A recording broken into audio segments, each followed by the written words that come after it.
Hello everyone, Sandrak here. So in today's video, I'll be talking about the Raiden Shogun giveaway, of course, as well as 6 potential team comps that can work well with Raiden Shogun. And of course, the giveaway first, for those of you wondering about the Yoimiya giveaway, it will most likely happen as a Yoimiya giveaway. And the date's still currently undecided yet, but it will most likely either be the 29th or the 30th, so this weekend's Sunday or next week's Monday basically. And as for the Raiden Shogun giveaway, it is actually going to end a week after that on the 5th of September, which is a Sunday. Now of course, with that said, all you need to do to enter the giveaway is like, comment and subscribe. As for the actual criteria to enter the giveaway, the first one is you have to not have Raiden Shogun, and the second one is you have to not topped up on the $100 bundle, and the reset will continue to count towards that. So if it has a reset already, as long as you haven't topped up on the $100 bundle after the reset before the 5th, you should be good to go. So that is all I have for you for the giveaway part. Now let's move on actually into Yoimiya's, into the Raiden Shogun's team compositions. So for Raiden Shogun's team comp, I sort of treated her in 3 different formats, because if you don't know her kit yet, please go watch my previous video. That video explains very well how her kit works together, things like that, and the fact that she can be played as, she can fill the role of a sub DPS, a main DPS, and a battery at the same time. So for this video, I sort of broke it down into the different roles she fill and have a team comp for each. So let's start with her battery role. Essentially, she is only there to recharge energy. She will do damage, unlike the Electro MC. Electro MC is a universal battery who doesn't do any damage. In Raiden Shogun's case, her damage multipliers and her insanely high base attack is enough for her to actually do some damage, but you don't really care about the damage here. All you care is about her electro application and the fact that she is charging her entire team with energy. So this is the most basic team for this build, which requires Raiden Shogun, Xianling, Beidou, and Xingqiu. The reason Xianling, Beidou, and Xingqiu are used is because all 3 of these can have off-field damage. And on top of that, all 3 of their, most of their energy cost is 80 for their ultimate, which makes them very abusable with Raiden Shogun, because again, as I've explained in the previous video, Raiden Shogun can buff a character's elemental burst damage by more if they have a higher energy cost, and on top of that, the higher the energy cost, the more stacks Raiden can receive for her Q buff. And on top of that, you can activate Xianling, Beidou, or Xingqiu's Q while Raiden's Q is up, and then for that 7 seconds, you have these 3 as the off-field damage while Raiden is on the field. And for the rest of the time, you just swap it around using Beidou and Xianling as the DPS and then Xingqiu as the other off-field damage, having those 2 do damage and Raiden staying in the background for charging. So that's essentially how this team works. Another good thing about this team is that because Raiden is already taking care of everyone's energy, so in this case, Raiden can allow the other 3 to build full EM or full attack. For example, Xianling here no longer needs to worry about having an energy recharge stance. She can go EM stance or she can go attack stance, depends on what she needs. Same case with Beidou here. Beidou can go attack stance, and then Xingqiu of course can go attack stance as well. And the better thing on top is Xianling can now wear crit or attack weapons, and the same with Beidou. Beidou can use crit and or attack weapons, no need to worry about energy recharge. And the best serve for Xingqiu here, Xingqiu can swap to an actually offensive weapon rather than something like sacrificial sword that is purely used to keep up your energy recharge. In here, Xingqiu can basically swap to a 5-star sword or even offensive sword, so that they're actually dishing out more damage in this build. So this is the first build for Raiden Shogun. I like to call it the Foul Legacy version of Raiden Shogun, because the original version for this build started with the Foul Legacy version of Child, which utilizes Child, Xingqiu, Beidou, and Official, and then later was swapped through several different versions. And of course for Raiden here, because Official isn't really needed, so Official is swapped out for Xianling for some overload damage. This is essentially how this team comp came to be. Moving on to playing her as a main DPS. Now, one thing I have to explain here, for main DPS, I do not mean field standing DPS.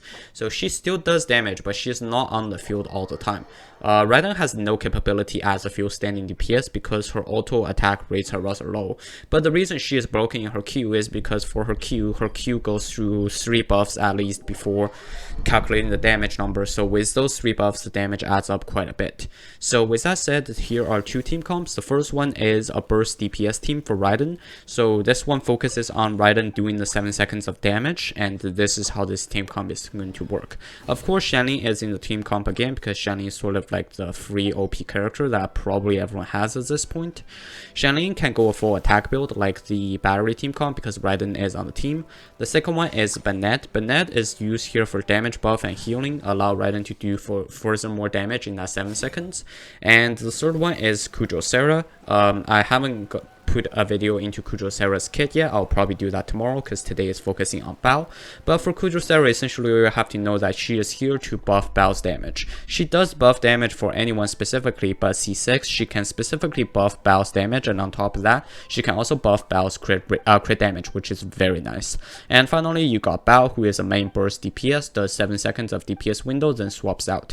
This can also allow for a semi-nuke setup where you go into like Bennett into Kujosera into Raiden for the max amount of damage, and then Shanling's Q can also abuse Bennett's Q with the snapshot mechanic. So with all of these added together, this is also like a semi-nuke setup, but overall the purpose here is to sort of treat Baal like a Hu Tao setup, where you can only use Q for 7 seconds, and in Hu Tao's case you can only use E for I believe 8 seconds, and then you have to go off field. So this is similar to there, and given the fact that Hu Tao doesn't need a dual DPS in order to cycle smoothly, so with this one especially that Bennett and Shanling is very spammable, so the cycling should be rather smooth for this build.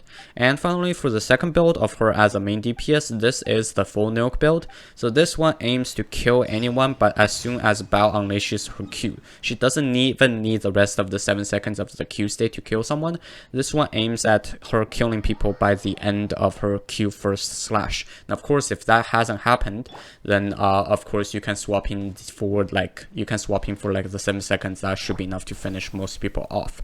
So of course with this one we have to use Mona, because Mona is essentially the enabler for every single nuke comp. One thing to know for Mona is go Bennett first, then Kazuha, then Mona. So Kazuha can absorb the buff from Bennett, and on top of that Mona's buff will go to Raiden instead, because Mona only buffs the character that plays Q after her.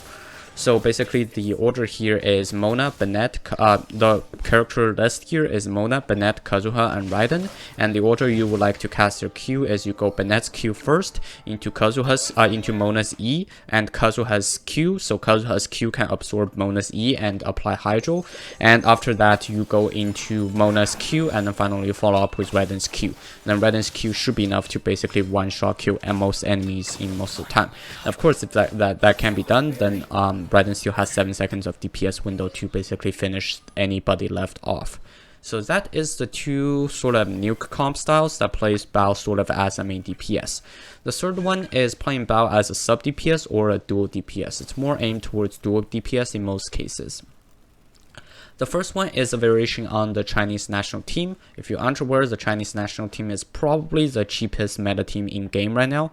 It's Shanling, Xingqiu, Bennett, and Chongyun. And essentially the fact is that there is no DPS on that team.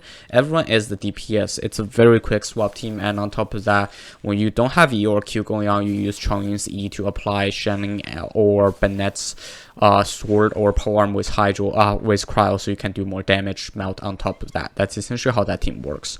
So here it's similar, except you swap Chongyun out for Raiden.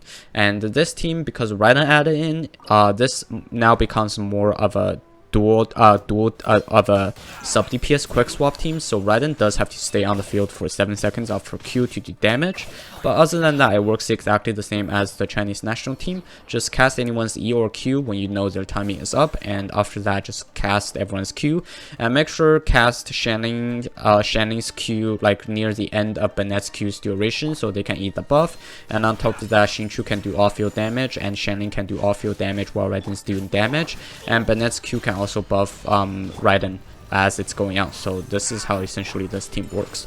It is going to be probably one of the cheaper teams out there for Raiden. However, this team, again, the main problem is this team doesn't really have any sort of a shield or anything, so this team does require a lot of smooth playstyle to get through, but once you are capable of playing this team, it is a very good team to use, especially in the Abyss. Moving on to the second last team, which is a general build for any electro charge comp for Raiden Shogun. Now, the main reason I only mentioned the Electro Charge comp here instead of Overload is that Overload, you tend to blow enemies away, especially the smaller ones, and on top of that, it forces you to bring a CC character. Whereas this one, it's nice to have a character with crowd control, but it's not necessary. So for this team, Raiden is going to be the dual DPS on the Electro side. For the Hydro side, you actually have 3 choices. You can have Child, or Kokomi, who is upcoming next patch after Raiden, and of course if you don't have any of these two, you should have Xingqiu. Now if you're using Xingqiu, then it kind of sort of goes back to Raiden being a burst DPS and Xingqiu is only covered there for E and Q durations. But other than that, this team is pretty much a dual. If you choose Child or Kokomi, this is pretty much a dual DPS situation. The third spot is generally saved for a buffer, so anyone that can increase damage. So depending on the situation, you can bring Kazuha for basically anyone's damage buff in general, depending on which elements you choose to swirl. Bennett, general buff as well, and as on top healer, or Kujosera if you really want to buff Baal's damage, then Kujosera can do that pretty nicely. But Kujosera is sort of very focused on buffing electro characters, and she doesn't really do anything other than buffing, so don't really know if she's going to be overpowering Bennett in a comp like this. And the 4th spot is saved for any utility support, so in this case any healer or shielder you need to bring here. Now another thing to mention regarding Baal is that don't feel afraid to bring Zhongli. I know it's sort of not worth it to bring Zhongli because Zhongli's Q only costs 40, so not only do you receive less buff on his Q damage, also he gives less stacks to Baal's Q. However, the thing is Zhongli cycles so fast that, and on top of that, Zhongli's shield is one of the most universal kits in the game, so that just out of the utility, it's still worth it to bring him even if he never casts his Q. So don't feel afraid to bring Zhongli on team with Baal just because that his Q only costs 40. Doesn't really mean that because he can do damage, then he isn't needed there. He is more used as a utility in supports like this, and overall the Q damage is just a nice bonus on top. Finally, talking about team with Eula, because one of the best things about Baal is Eula finally has a good support. Essentially, previously, I don't think it's worth it to use Fischl or Beidou on Eula's team. You would rather go the full crowd build to obtain the damage with characters with Diona as a barrier. However, with the situation with Baal is that Raiden can serve as a sub DPS, which very nicely covers up Eula's downtime. Now, you might say that Eula has no downtime, and that is correct, but especially right after casting her Q, Eula's Q does enter cooldown. So right now you can't do damage with Eula, but it's nicer to just swapping with Baal and does her Q, and then you know that's more damage, 7 seconds more damage, and right after that Baal can come off, Baal can use her E and then go off field, and Eula can come on field and then do the stuff, and then this can continue cycle on. So this is just the base team there. The other two is utility supports, as I've explained before. Generally bring a buffer or a crowd control or a shield or healer is enough to cover for this team comp. So that's the 6 teams comp I have for you today. Thank you very much for watching. Again, if you liked the video and if you would like to enter for the giveaway, please like, comment, and subscribe. Thank you and have a nice day.